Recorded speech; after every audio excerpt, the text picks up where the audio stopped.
Continuamos en Quienes Quieren a través de Diamante FM 98.7 TN1. Se acompaña en este día la ministra de Turismo, Lilian Quechichán. Ministra, en Miami el mes pasado fue noticia vinculado a un tema que Uruguay está debatiendo en estos momentos, que es las aplicaciones informáticas en los celulares, sobre todo, que permiten desde alquilar un vehículo hasta una vivienda y otro tipo de servicios, hasta financieros. Y acá le llamamos Uber, Airbnb, son los nombres que más conocemos. En Miami concretamente, con la aplicación Airbnb o este tipo de aplicaciones que permiten alquilar viviendas, se multó a los propietarios de las viviendas donde esta aplicación había contactado a alguien que estaba interesado en alquilar con alguien que tenía una propiedad, de multas que iban hasta $20.000 y más.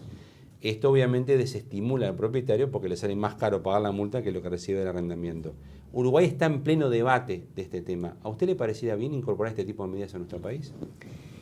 Yo te diría, Gustavo, que el mundo está en pleno debate. Realmente, si ustedes me han seguido, yo hace muchos años que vengo diciendo que el turismo es de las actividades que va a estar más altamente impactadas por las tecnologías de la información y de la comunicación. Y hoy tú decías alquilar un apartamento o servicios financieros o alquilar un transporte, te diría que ya hay servicios jurídicos. Querés tramitar una herencia y por $8 podés hacerla.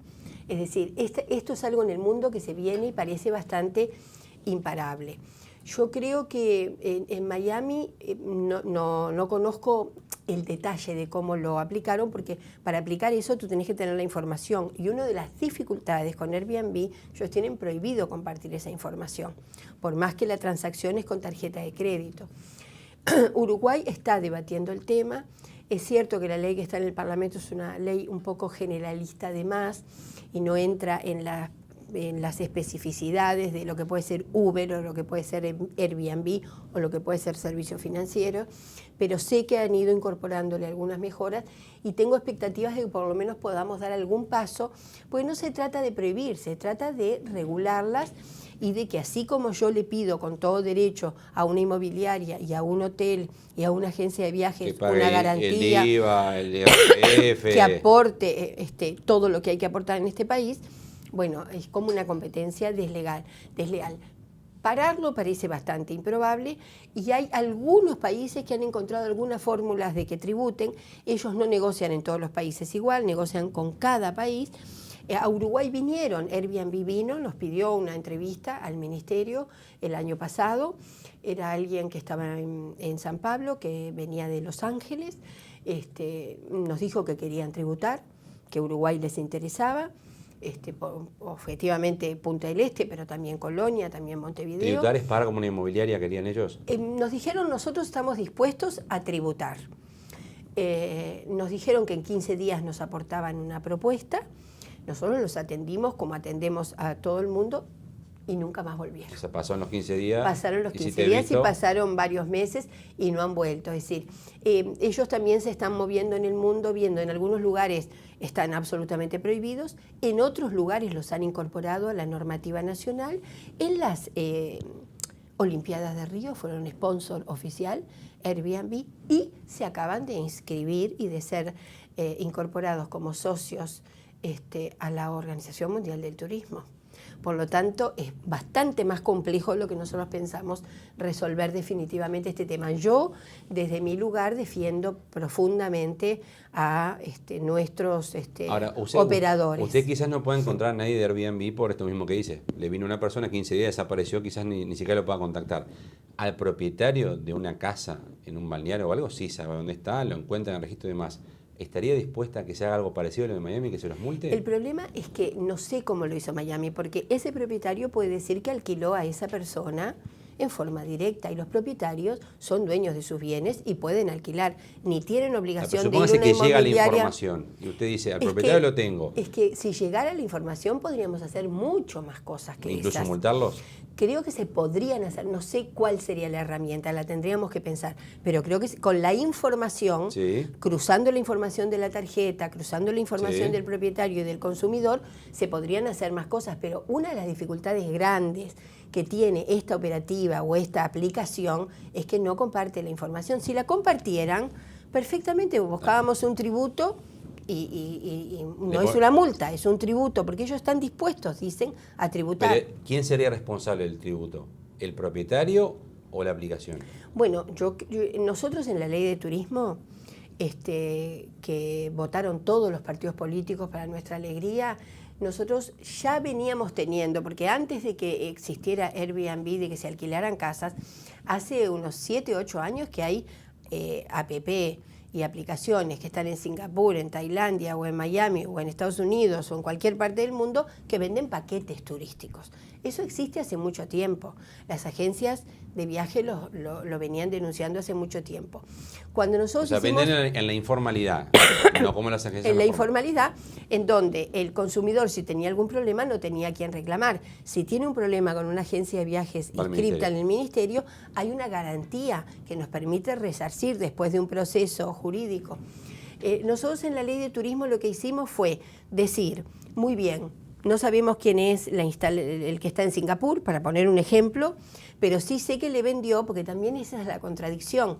Los instalados, los legales, son parte de ese paquete que lo vendió alguien que es ilegal, pero venden un hotel Juanita y un transporte Pepito. Bueno, lo que yo hice en la ley de turismo es hacer responsables a los que integraban ese paquete. Hasta tanto yo no pudiera identificar quién era la persona que lo vendía. Pero creo, te digo la verdad, Gustavo, que ya nos quedó viejo eso, a pesar de que todavía no lo pudimos empezar a aplicar porque falta la reglamentación. La tecnología le pasó por arriba. Es tan cambio, tan grande y tan vertiginoso los cambios, especialmente en la comercialización turística, que yo creo que ya nos quedó viejo. Pero concretamente, si tenemos la información, si usted tiene la información, ¿está dispuesta hasta multar a un propietario? Yo estaría dispuesta a lograr que tributara. Lo primero, pero antes que pague de la el propietario. Sanción, bueno, el propietario tiene que pagar IRPF por el alquiler. Iría directo a perseguir al propietario. El alquiler es una obligación que paga IRPF. Yo creo que eso se va a resolver en alguna medida porque la ley de inclusión financiera en ese sentido nos está ayudando mucho. Los alquileres van a tener que tener una cuenta en donde depositar el alquiler. Y si no tiene una cuenta, no puede registrar el contrato de alquiler. Y si no registra el contrato de alquiler, habrá algunos que igual alquilarán, corriendo todos los riesgos de que una persona se le quede de por vida y no lo pueda sacar de la casa. Por eso te digo que los cambios son muy, muy vertiginosos y muy grandes. Pero no va a perseguir solamente a las aplicaciones, sino también a los propietarios, desde un auto hasta una propiedad o hasta un inmueble que no Bueno, que no el propietario tiene responsabilidades con el Uruguay, el propietario que alquila por Airbnb o por donde sea, y tiene que pagar IRPF y usted los por va a ese buscar. Alquiler. Bueno, ojalá pudiera tener la información hoy, si yo tuviera esa información hoy, la DGI los va a ir a buscar, no el Ministerio de Turismo. Pero usted haría la denuncia. La DGI es la que controla eso. Pero si usted tiene información, se la pasa a DGI inmediatamente para que vaya. Toda la información del Estado hoy está cruzada. La quiero llevar finalmente al terreno político. Si las próximas elecciones de 2019, quienes se muestran como fuerte electoral son Mujica y Astori, ¿qué señal se estaría dando al electorado uruguayo? Mira, se está hablando mucho de los candidatos. Y mucho de estos dos. Muchos de estos dos y de otros, porque yo creo que si hay una ventaja, no diría, pero diría, si hay una fortaleza del Frente Amplio, es que si nosotros miramos ministros, senadores, diputados, intendentes, hombres y mujeres, o algunos ciudadanos que se mueven en otras órbitas, que tienen cierta notoriedad y buena gestión, y nosotros candidatos tendríamos muchos.